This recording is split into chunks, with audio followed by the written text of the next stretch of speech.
دیکھو کہ اس دنیا میں اس وقت ہو کیا رہا ہے، اور اسی کے لیے وہ حدیث میں سنایا کرتا ہوں، آج تو یہ درس قرآن میں بات آ گئی ہے، وہ حدیث میرے نزدیک آخری چیز ہے، اس کے بعد بھی اگر آنکھ نہیں کھلتی کسی انسان کی تو میں نہیں سمجھتا کہ وہ اپنے گرد اس نے جو یہ فلا تزکوا انفسکم، اس نے جو اپنے گرد تزکیہ نفس کا ایک مصنوعی حالہ بنا لیا ہے، کبھی بھی وہ اس حالے سے نکل سکے گا اگر اس حدیث سے بھی آنکھ نہ کھلی۔ اور وہ حدیث کیا ہے؟ مولانا اشرف علی تھانوی نے اس کو اپنے جو خطبات جمعہ ہیں ان میں نقل کیا ہے، بیہقی کی روایت ہے، اوحى اللہ عز وجل الی جبرائیل علیہ الصلوۃ والسلام ان اقلب مدینۃ کذا وکذا باہلھا،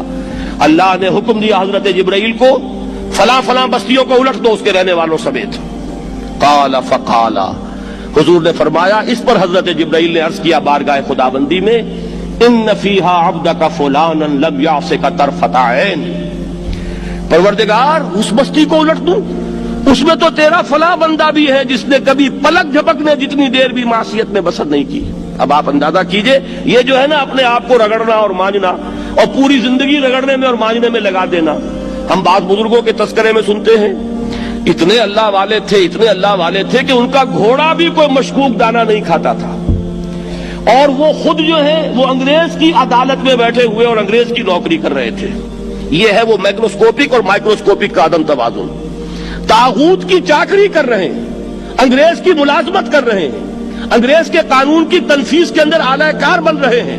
لیکن ذاتی تقویٰ اور ذاتی نیکی اور ذاتی للہیت جو ہے اس کا معیار یہ ہے کہ ان کا گھوڑا بھی مشکوک چارہ اور مشکوک کھانا نہیں کھا سکتا۔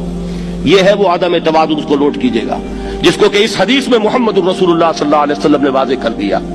کہ حضرت جبرائیل عرض کرتے ہیں کہ اللہ فلاں بستی کو الٹ دوں، اس میں تو تیرا فلاں بندہ بھی ہے جس نے پلک جھپکنے جتنی دیر بھی معصیت میں بسر نہیں کی۔ ذاتی نیکی کا اب اس سے اونچا کوئی مقام کوئی شخص مجھے اگر بتا سکے تو میں اس کا مرید ہو جاؤں گا۔ اس سے اونچا کوئی مقام ہوگا کہ آنکھ جھپکنے جتنی دیر بھی کسی نے معصیت میں بسر نہیں کی، ذاتی نیکی کی معراج۔ لیکن حکم کیا ہوا بارگاہ خداوندی سے؟ قال فقال، حضور نے فرمایا، اللہ تعالیٰ نے حکم لیا جبرائیل کو، اقلب علیہ وعلیہ، الٹو اس بستی کو، پہلے اس بدبخت پر پھر دوسروں پر۔ کیوں؟ فإن وجہہ لم یتمعر فی ساعۃ قط، اس لیے کہ اس کا چہرہ کبھی میری غیرت میں سرخ نہیں ہوا، اس چہرے کا رنگ نہیں بدلا۔ بے غیرت انسان، بدیاں پھیلتی رہیں، میرے دین کو روندا جاتا رہا، میری شریعت کی دھجیاں بگڑتی رہیں، عوامر کا مذاق اڑایا جاتا رہا، نواہی کے لیے دنیا کے اندر جن چیزوں سے میں نے روکا اس کے لیے فلسفے تراشے گئے، اور یہ لگا رہا مست رکھو ذکر و فکر صبح گاہی میں اسے، یہ سوائے ذاتی اپنے اس اصلاح کے اور ذاتی تقویٰ کے اور ذاتی نیکی کے اور ذاتی عبادت گزاری کے یہ میدان میں نہیں آیا، اس کا خون نہیں کھولا کبھی، اس کے چہرے کا رنگ متغیر نہیں ہوا، لہذا یہ دوہرا مجرم ہے۔ یہ ہے وہ تصور جو یہاں پر نوٹ کیجئے۔ ہاں، اس کے یہ معنی بھی نہیں ہے کہ نماز بھی نہیں پڑھ رہے، روزہ بھی نہیں رکھ رہے، اقامت دین کے کارکن ہیں، فرض نماز آ گئی ہے وہ چلی جا رہی ہے، جماعت کا کوئی اہتمام نہیں ہے۔ اب یہ دو انتہائیں ہیں، ایک انتہا یہ کہ وہ تزکیہ نفس جو ہے اسی میں وہ رگڑنے اور مانجنے کا عمل جاری ہے، ایک یہ کہ اس کا سرے سے کوئی تعلق ہی نہیں، اپنی ذات سے بحث ہی نہیں۔ وہ کیفیت وہ ہو گئی ہے جو یہود کی آئی ہے قرآن مجید میں کہ تامرون الناس بالبر وتنسون انفسکم وانتم تتلون الکتاب، کیا تم لوگوں کو نیکی کا حکم دیتے اور اپنے آپ کو بھول جاتے ہو؟ یہ دوسری انتہا ہے۔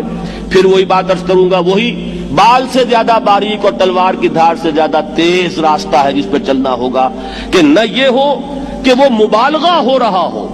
اپنی ذاتی اصلاح میں تو مبالغہ کی حد تک آگے جا رہے ہیں، اور دوسرے یہ کہ اپنے دین کی تبلیغ و اشاعت، اقامت دین کی جد و جہد، اس کا کھانا ہی نہیں کھولا زندگی میں، وہ کھاتا ہی نہیں کھلا ہے۔ یہ ایک انتہا ہے۔ دوسری انتہا یہ ہے کہ انسان یہ سمجھے اپنے آپ کو کہ میں تو مجاہد فی سبیل اللہ اور دین کا کارکن اور دین کا میں اللہ کے دین کو قائم کرنے کی جد و جہد کرنے والا ہوں، جبکہ حال یہ ہو کہ جو کبائر ہیں وہ بھی زندگی میں موجود ہوں۔ ظاہر بات ہے فرض کا ترک کبیرہ ہے، نماز فرض چھوڑی تو کبیرہ گناہ کا ارتکاب ہو گیا۔